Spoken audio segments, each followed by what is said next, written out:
sitting here with Coach Ken Lolla with the University of Louisville soccer program, men's program. Coach, thanks for joining us today. Coach, the goal for today is to share some insight that you have around the travel ball industry and maybe give some advice to parents and players that are considering playing at the next level. Before we get into that, though, Coach Lolla has been a National Coach of the Year at the NCAA and NAIA level.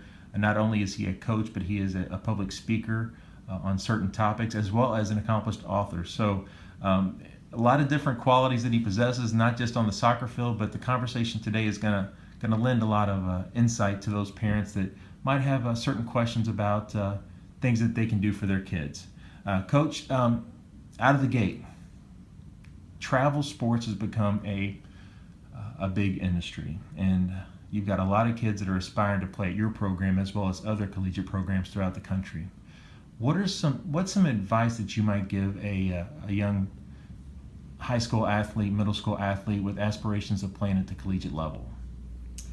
Well, I first would say this, that I'm also a father and a dad and have kids that are also playing youth sports.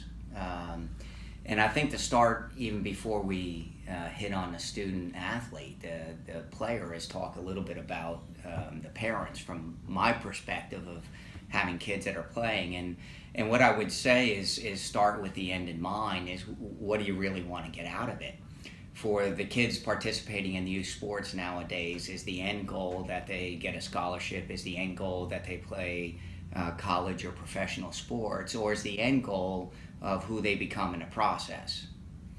And I think that needs to be the starting point of understanding really what you want to get out of it, because the reality is that percentage-wise, the number of kids that go on to play, Division I college sports is very few. Those that go on after that are fewer still.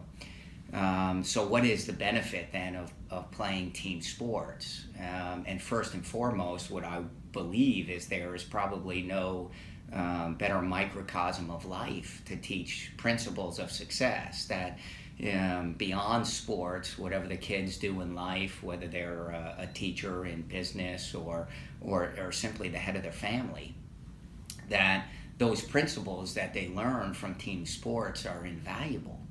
And again, there's no better environment to teach those principles, because it happens every season, it happens every game. And these principles of simple goal setting, the principles of the benefit of effort on a regular basis, the principles of mental strength and how you handle certain events, your response to them, all those things, and simply playing as a teammate, of being selfless for the good of the group rather than just about yourself. All those things will translate into any areas of life. And for me, that is clearly the biggest benefit that youth sports have. Certainly, I think we all want our kids to continue to strive to be the best they can be, and in that have opportunities above and beyond just youth sports or high school sports, and maybe have that opportunity to play college sports. But even still, how many will get scholarships? Not a ton. But the lessons they learn while they're involved in youth sports are invaluable. So that is my advice for the parents, is first to understand, what is it that you really want, you hope that your daughter or son get out of participation.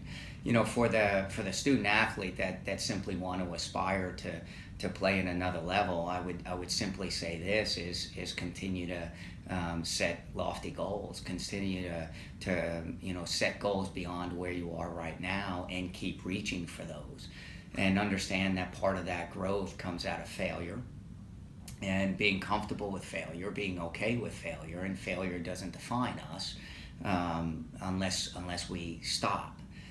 Failure simply provides information for us of how we need to move forward. And I think too many times in youth sports, young athletes let the joy of the sport be stolen because they compare themselves to others.